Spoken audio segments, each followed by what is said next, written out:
Ma'am, over to you. This is not exactly a presentation that we have come up with. The way the resources are stored by our teachers with our students back home, or anywhere else that they might like to access those resources. So we're using a system, the learning management system, Moodle, and we are using that particular platform as an interactive platform through which our students are able to view the kind of things that we are doing in class, even at home, and sort of interacting with the teachers, especially at the school level, where they can send back their online assignments, their presentations, the homework that is given to them to the teachers, and the teachers again reply. So they are each student starting from class 1 to class 8, they are given a particular email ID, which is associated with the school, and accordingly the interactive platform is created. So I'll just give you an idea. So this is the kind of, since we belong, the Future Foundation School belongs to the Sri Aurobindo Institute of Culture, that's the parent body, and the school is a part of that parent body. So this is the kind of intranet server that we use, and as a teacher, when we try to log in, it is the TFFS teachers intranet that we get into. And here, usually for the teachers, it is either the Google Drive, where we share our resources, where we store our resources, we create resources using the Google platform, and we have the TFFS LMS, which is the learning management system through which we communicate with our students. So I would like to show you the Google Drive platform that we generally use.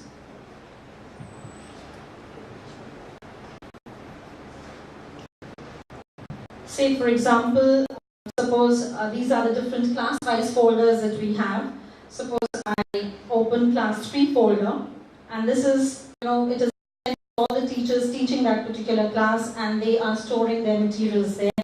So we have, like for example, a consolidated session plan, we have the curriculum, we of course have separate folders for curriculum as well.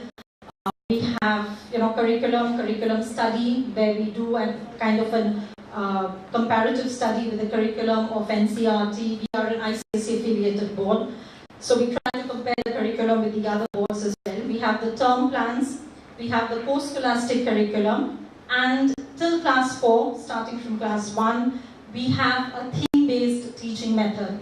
So we have 4 different themes which keeps on changing every year, every session. Like for example, this year it has been Happy Me as theme 1. So under theme 1 resources, since it is integrated learning, we are trying to develop that particular theme, taking care of all the subjects, both the scholastic as well as the post-scholastic. So say for example, in English, the teachers have stored, whatever resources they have used connected to that particular theme.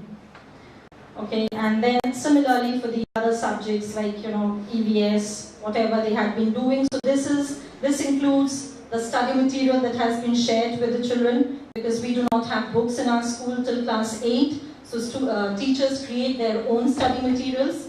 We have the worksheets, we have presentations, which we have videos. So these are all, this is the kind of e-learning that we have tried to integrate, where teachers look at internet resources in order to develop their lessons. So this gives you a brief idea about the different materials that are stored. And accordingly, if we move back to the teacher's intranet, I'll just give you an example of, say, another class, maybe say class 4. For example, it's the same thing, under theme 1 resources, we have the different subjects, and accordingly, under theme 1, whatever has been done. This is of course for the present year, and it keeps on building. So now, how do we integrate this with the learning management system that we have, so that our students, wherever they may be, they are able to access the kind of resources that are being used in class.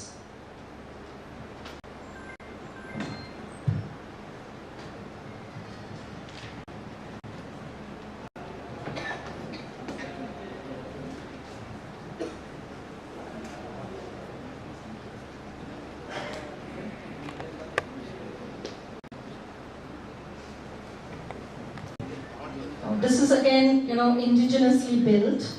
That is, our IT resource people have created this particular system for us. So we have the courses here.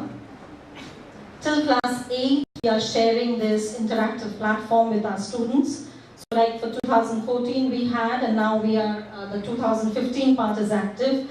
So say for example, if we open class 2, and here we have the list of resources, where we also get to see, as we open a list of subjects, as we open a particular subject, we are also able to view who are the students who are logging in a regular manner, who are the ones who are being left behind, and accordingly, the teacher has a chat with the child or with the parents.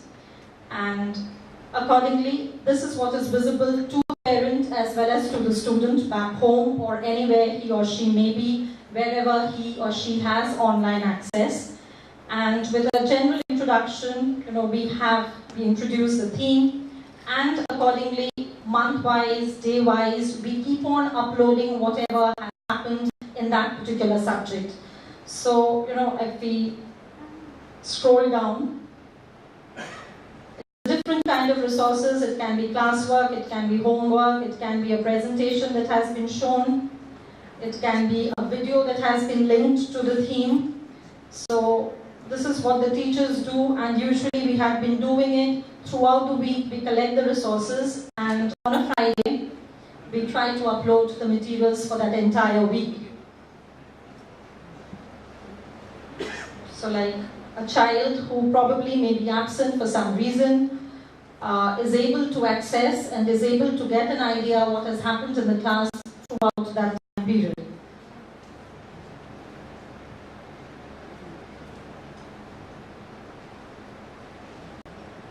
So this is how it looks like. So in every subject, and these are some of the online assignments. For classes 1 and 2, we don't really share the marks with them, with the little ones. So we generally hide this particular portion. So it can even happen there are certain assessments, online assessments, which the teacher wants to take, doesn't want the child to know beforehand. So we keep it there, we upload it, but we keep it hidden. And only once it is done in class, we open the eye. So this is how it happens, like there are assessment spellings. So the marks are also, we are also entering marks here, which is not visible to the students.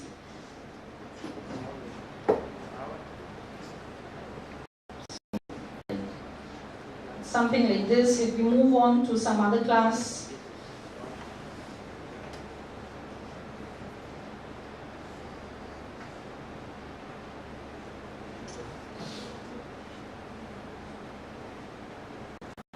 say for example class 6, so it is the same way.